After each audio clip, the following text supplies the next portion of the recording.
os carboidratos talvez sejam os nutrientes mais incompreendidos da nutrição moderna.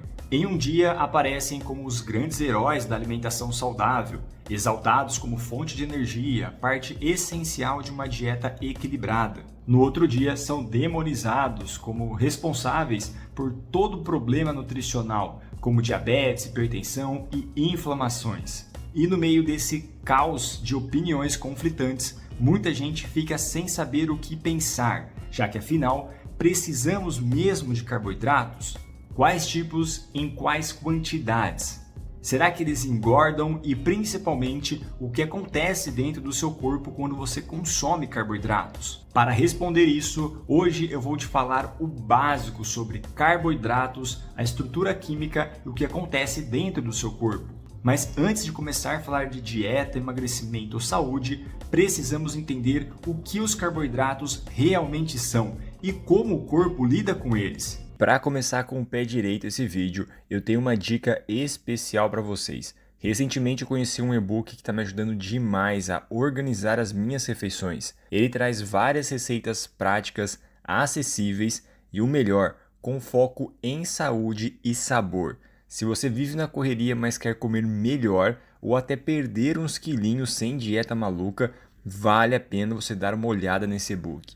O link para conhecer está na descrição e fixado aqui no primeiro comentário. Corre lá e dá uma conferida. Existem três principais formas de carboidratos. Primeiro, os monossacarídeos, que são moléculas simples de açúcar, como a glicose, a frutose e a galactose. Essas moléculas já são pequenas o suficiente para serem absorvidas diretamente pelo intestino, sem nenhum tipo de digestão. Logo depois vem os disacarídeos. Eles são moléculas compostas por dois açúcares ligados entre si. Um exemplo clássico é a sacarose, que a gente encontra no açúcar de mesa, a lactose presente no leite e a maltose. E por fim, temos os polissacarídeos. Os polissacarídeos são longas cadeias de glicose interligadas, como o amido presente nas raízes, grãos, massas e os pães, e o glicogênio, que é a forma como os animais e seres humanos armazenam os carboidratos. E o mais interessante, que mesmo que aparenta que elas são muito diferentes entre si, essas moléculas têm o mesmo destino dentro do nosso corpo. O corpo humano não reconhece açúcar bom ou açúcar ruim.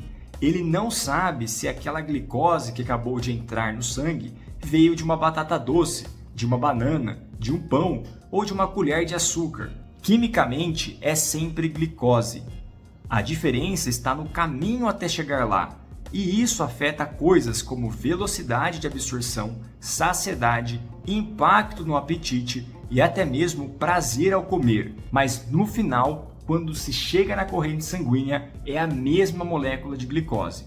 Todo esse processo começa antes mesmo da comida chegar ao estômago. Ao mastigar, você já mistura o alimento com enzimas presentes na saliva, que iniciam a quebra de carboidratos mais simples. No estômago, o ambiente ácido interrompe temporariamente essa digestão, mas quando o alimento chega ao intestino delgado, tudo se transforma. Ali, algumas enzimas começam a quebrar os disacarídeos, polissacarídeos em enzimas menores, até virar a glicose. Só então essas moléculas passam através da parede intestinal e entram na corrente sanguínea. E é nesse momento que começa a verdadeira história metabólica. Quando a glicose entra no sangue, o corpo precisa decidir o que fazer com ela. Uma parte é imediatamente enviada para as células para virar energia. Células musculares, do cérebro, do fígado e praticamente todos os tecidos do corpo dependem da glicose para funcionar. O que sobra então desse processo inicial é levada para armazenamento. E o corpo faz isso de forma extremamente organizada. O primeiro local de armazenamento é o fígado. Ele guarda aproximadamente 90 a 100 gramas de glicogênio, que é essencial para manter os níveis de glicose no sangue. Logo depois, vem os músculos, que podem armazenar cerca de 400 a 500 gramas de glicogênio. Esse glicogênio hepático e muscular é uma forma estratégica de armazenamento do nosso corpo. Durante as atividades físicas intensas, especialmente em exercícios de alta intensidade, o corpo depende quase exclusivamente dos carboidratos estocados nos músculos para produzir ATP. E é por isso que as pessoas muito ativas, atletas ou praticantes de musculação conseguem comer quantidades muito maiores de carboidratos sem ganhar gordura. Elas estão constantemente depletando esses estoques e precisam de carboidratos para restocá-los, para produzir energia nos exercícios. Já pessoas sedentárias vivem o oposto.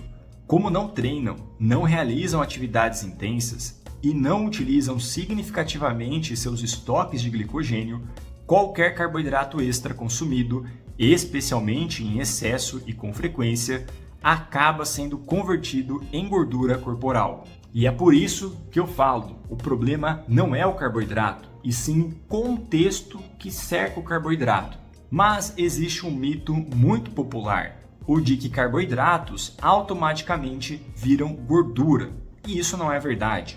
A conversão de carboidratos em gordura, a chamada de lipogênese, de novo, só acontece quando todos os estoques de glicogênio estão completamente cheios. Em outras palavras, você só vai transformar carboidrato em gordura se comer mais do que o seu corpo pode armazenar e utilizar. Em uma pessoa ativa e com frequência nos treinamentos, isso é muito difícil, mas em uma pessoa sedentária, isso é extremamente fácil. Além disso, o tipo de exercício que você faz influencia diretamente a quantidade de carboidratos que você precisa. Treinos intensos, como a musculação pesada, crossfit, HIIT ou corridas de velocidade, drenam grandes quantidades de glicogênio muscular. Exercícios aeróbios longos em intensidade moderada também usam o glicogênio, mas de forma mais gradual. Já atividades bem leves usam muito pouco do glicogênio, ou seja, a questão não é se você se movimenta, e sim em qual quantidade e por quanto de tempo. E é por isso que não existe uma recomendação universal de carboidratos que sirva para todo mundo. Se você é sedentário, a sua necessidade é muito baixa.